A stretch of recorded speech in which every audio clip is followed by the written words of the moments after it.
കൊടുക്കാനുള്ള എല്ലാ പരാതികളും എല്ലാം കൊടുത്തതാണ്. നേരിട്ട് കണ്ട് നമുക്ക് പറയാനുള്ള എല്ലാ കാര്യങ്ങളും പറഞ്ഞു. സത്യമാണോ ഈ പറയുന്നത്? എന്റെ പൊന്നും കുരിശ് മുത്തപ്പനാണ് സത്യവേ. അത് കഴിഞ്ഞ് പിന്നെയും തലതിരിച്ച് വേറെ സംസാരിക്കുന്ന ഇനി ആരോഗ്യമന്ത്രിയല്ലേ, സാധാരണ ഒരു സ്ത്രീയൊന്നല്ലല്ലോ. ഇവന്റെ ഗ്യാസ് പോയി. വെറും കളവ് തന്നെ അങ്ങനെ മീഡിയക്ക് മുന്നിൽ വന്ന് പറഞ്ഞിട്ട് ഇതെല്ലാരും വിശ്വസിച്ചോളൂ എന്ന് പറയുമ്പോൾ അങ്ങ് വിശ്വസിക്കാൻ എല്ലാവരും മണ്ടന്മാരാണോ?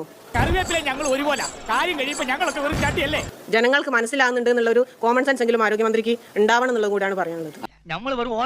ഞങ്ങൾ കൃത്യമായിട്ട് പറയുന്നു ഈ കേസ് അട്ടിമറിക്കുന്ന ആരോഗ്യ വകുപ്പ് മന്ത്രിയാണ്. ഹർഷിനെ പറഞ്ഞ മൂന്നാമത് മെഡിക്കൽ റിപ്പോർട്ട് നേടിയത് എപ്പോഴാണെന്നറിയോ? പോലീസ് കുറ്റപത്രം സമർപ്പിച്ചതിന് ശേഷമാണ്. അങ്ങനെ ഒരു സംഭവം ഉണ്ടായി. പോലീസ് അന്വേഷണ റിപ്പോർട്ട് കണ്ടെത്തി. അപ്പൊ ആരോഗ്യവകുപ്പ് ഈ കേസിനെ അട്ടിമറിക്കുന്നു, ഹർഷിനൊക്കെ നീതി നിഷേധിക്കുന്നു. ഞാൻ അന്ന് ഒരു ഭംഗി വാക്ക് പറഞ്ഞു. പിന്നെ ആരോഗ്യവകുപ്പ് മന്ത്രിയെ എന്തിനാണ് പിന്നെ കാണുന്നത്? എനിക്ക് ഇങ്ങനെയൊക്കെ പറ്റിപ്പോയി, ഞാൻ കാല് പിടിക്കാം.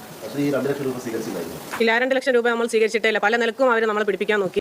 തൽക്കാലം സാർ വെക്കണം, പോരെങ്കിൽ ഞാൻ സാറിനെ വീട്ടിൽ വന്ന് കാണാം സാർ, പ്ലീസ് പ്ലീസ്. പക്ഷേ 2 ലക്ഷം രൂപ ആകെയുള്ള നഷ്ടപരിഹാരം എന്നുള്ള രൂപത്തിൽ തന്നെയാണ് തന്നത്. അല്ലെങ്കിൽ പിള്ളേച്ചൻ നുണ പറയുന്നതായിരിക്കും.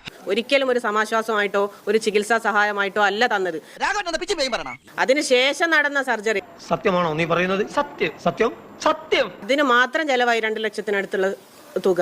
ഒരു മാസം തട്ടി മുട്ടി ജീവിച്ചു പോണെങ്കിൽ തന്നെ ഒരു 1.5 കോടി രൂപ വേണം. അപ്പൊ ഈ 2 ലക്ഷം കൊണ്ട് അവരെന്താ ഉദ്ദേശിച്ചെന്നുള്ളതാണ്. എന്നെ പരീക്ഷിക്കരുത്. അങ്ങനൊരു പരിഹാരം കാണുമ്പോഴല്ലേ അത് ആരോഗ്യമന്ത്രിയായിട്ട് നമുക്ക് അംഗീകരിക്കാൻ കഴിയൂ. ഒന്നും വേണ്ട, അവിടെ ഇരുന്ന് എന്തെങ്കിലും പറഞ്ഞോട്ടെ.